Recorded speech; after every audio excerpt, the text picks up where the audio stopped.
전차와 함께 전장을 지배하는 또 다른 주역 최강의 공격 헬기를 아시나요?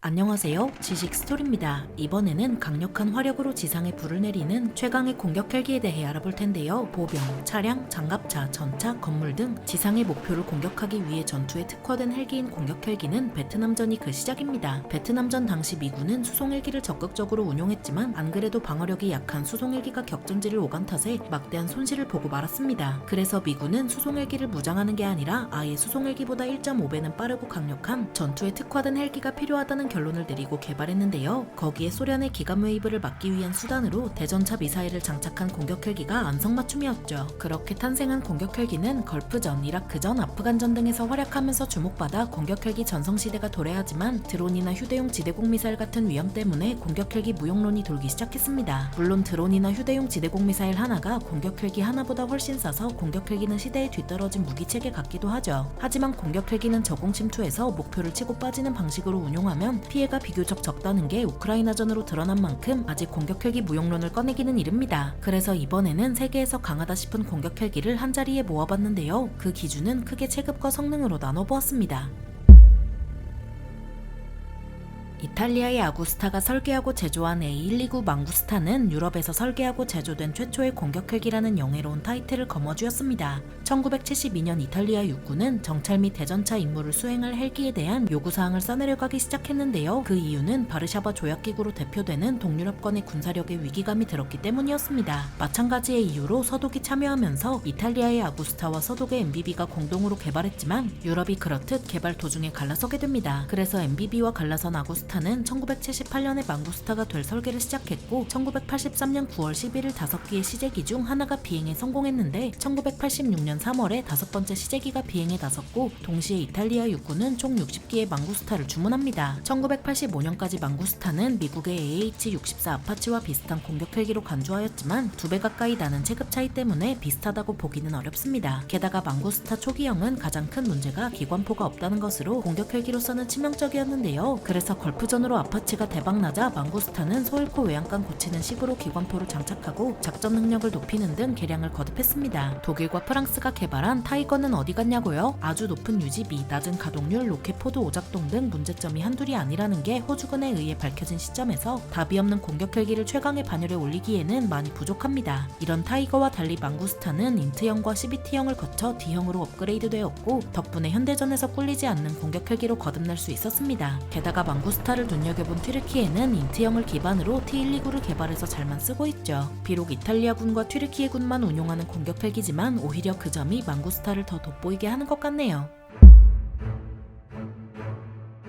베트남전 이전인 1950년부터 미국의 벨은 건식 헬기 개념을 연구했고 이에 따라 D225라는 목업을 공개하기도 했습니다. 미 육군은 이 같은 설계에 흥미를 느끼면서 1962년 12월자로 벨과 계약을 체결했으며 1963년 7월에 시험 비행에 들어갈 수 있었습니다. 1964년에 평가를 마친 미 육군은 크게 만족했지만 동체 크기와 출력이 작아 실제 전장 활용도는 낮을 거라 평가했는데요. 그래서 미 육군은 제대로 해보자며 고급 항공화력 지원체계 사업을 발주했고 그렇게 록히드에서 샤이엔 공격 헬기가 탄생했지만 10년간의 개발 끝에 사업이 취소되는 운명을 맞이합니다. 반면 벨은 고급 항공화력 지원체계 사업에서 탈락했는데도 1965년에 $100만 달러를 자비로 투자해서 새로운 설계에 들어갑니다. 자사의 UH-1 휴일을 바탕으로 새로운 설계에 들어간 벨은 1965년 9월 3일에 모델 209라는 시제기를 출고했고 초도 비행에 성공하면서 양산 적합 판정이 내려지는데요. 하지만 정작 입찰이 시작되자 육군 내에서 논란이 생깁니다. 모델 209와 샤이엔을 두고 벌어진 논란은 육군 참모총장은 참모차장과 함께 육군 항공국장을 소환해서 의견을 들었고 그 결과 모델 209 코브라가 선정되었습니다. 육군 항공국장은 당시 한창이던 베트남전에서 죽어나가는 병사들을 위해서라도 당장 도입할 수 있는 코브라가 필요하다는 의견을 낸 거였죠. 그렇게 1세대 코브라는 총 1600기 이상 제조되었으며 기본 설계가 우수한 덕에 파생형도 설계가 크게 달라지지 않았고 1970년대 말에는 쌍발 엔진이 설치되고 무장과 성능이 향상된 차세대 기체들이 등장했습니다. 우여곡절 끝에 1967년 6월부터 미 육군에 인도된 코브라는 1968년 테드 대공세 때 최초로 실전 투입됐고 전쟁 말까지 베트남의 하늘을 누볐습니다. 미국은 1983년 그레나다 침공에서도 코브라를 투입해 수송 헬기를 지원했고 그중 2기가 대공포에 격추당하고 말았습니다. 1989년 파나마 침공 직전의 작전에도 코브라를 투입했으며 1990년 걸프전에서는 코브라와 슈퍼코브라가 투입되었고 코브라는 1999년까지 일선에서 퇴역 처리되었죠. 하지만 해병대는 여전히 코브라의 후예인 바이퍼를 운용하며 아직 퇴역시키지 않고 있습니다. 우리나라 육군은 1976년에 미 해병대로부터 코브라 8기를 도입했고 이후 52대를 도입했는데요. 대부분이 아파치 가디언으로 교체되었고 나머지는 한국형 소형 무장헬기 사업을 통해 교체하고 있습니다.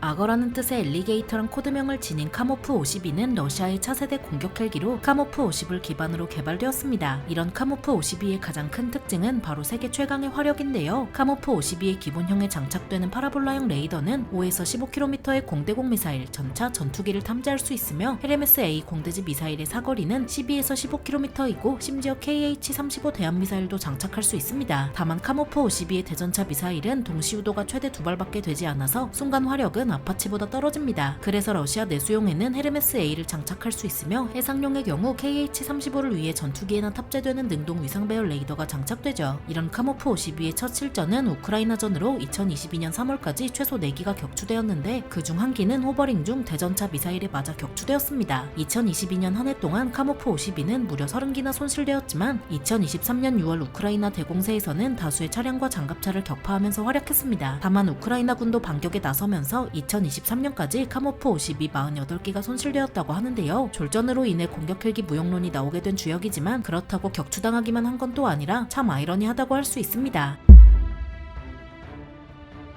소련은 미국에서 코브라를 내놓자 밀-24 하인드를 개발해서 1972년부터 실전 배치했는데요. 하인드는 다양한 무장으로 공격할 수 있을 뿐더러 8명의 보병을 수송할 수 있도록 개발되었습니다. 이런 하인드는 소련 아프간전에서 사탄의 마차라는 뜻의 샤이탄이라 불릴 정도로 활약했지만 뜻밖의 문제점이 드러나고 말았는데 병력이 탑승하면 수송도 전투도 제대로 못하는 거였습니다. 그래서 전황을 분석한 밀 설계국은 하인드를 기반으로 새로운 공격 헬기 개발에 나섰고 그렇게 밀-28로 명명된 첫 시제기가 1982년에 비행에 성공합니다. 밀-28은 카모프 52의 전작인 카모프 50에 패배했지만 1991년에 소련이 해체되면서 백지화되는데요. 1990년대 중반부터 야간 전투 능력을 업그레이드한 밀-28N의 개발에 성공하면서 2000년대에 들어서 카모프 52를 꺾게 되죠. 소련이 해체된다는 초유의 사태가 오히려 밀-28에 있어서는 기회였던 건데요. 2006년부터 납품된 밀-28은 동시에 개량도 계속 이루어졌고 이런 밀-28의 가장 큰 특징은 뛰어난 방어력으로 100m 거리에서 발사된 23mm 탄을 막아낼 정도라서 방어력 하나만큼은 아파치에 뒤떨어지지 않습니다. 비행 능력은 아파치에 조금 뒤처지지만 무장 탑재량은 약간 앞서서 밀-28과 아파치를 두고 보자면 서로 크게 차이나는 수준은 아닌데요. 또한 공격 헬기의 임무는 공대공 전투가 아니라 지상 목표물 타격이니만큼 더 우열을 가리기 힘들다는 것도 고려해야겠죠. 밀-28은 카모프 52와 달리 우크라이나전에서 잘 안 보이지만 2022년 4월 1일에 휴대용 대공미사일에 격추당했고 2023년 6월 우크라이나 대공세에서 다수의 장갑차를 격파하기도 했습니다. 1972년 11월 미군은 차기 공격 헬기 사업을 발주해서 쟁쟁한 업체가 참여했는데요. 1973년 7월 미군은 그중 벨과 휴즈의 헬기를 선정했고 미군은 두 헬기를 토대로 다양한 시험을 거칩니다. 그 결과 안정성이 더 높은 걸로 판단된 휴즈의 AH-64가 선정되는데요. 1983년에 첫 양산된 아파치는 1986년부터 미군에 본격적으로 배치되었고 최강의 공격 헬기다운 모습을 보여줬습니다. 이런 아파치의 가장 큰 특징은 롱보우 레이더로 밤낮과 날씨를 가리지 않고 자동으로 표적을 탐지해 우선순위를 설정합니다. 걸프전에서 스텔스기에 앞서 적 레이더 사이트를 파괴한 아파치는 아프간전과 이라크전에도 투입되었는데요. 그러던 중 2003년 카발라 전투에서 아파치 한 대가 이라크군에 격추당하는 일이 벌어집니다. 신난 이라크군은 한 시골 농부가 구식소총으로 아파치를 잡았다고 홍보했지만 23mm 탄도 막아내는 아파치가 구식소총에 격추될 수는 없었습니다. 우리나라는 아파치를 1990년에 들여오려 했지만 1997년에 금융위기가 터지면서 무산되었다가 2008년에 수리온 헬기가 완성되면서 다시 관심이 쏠립니다.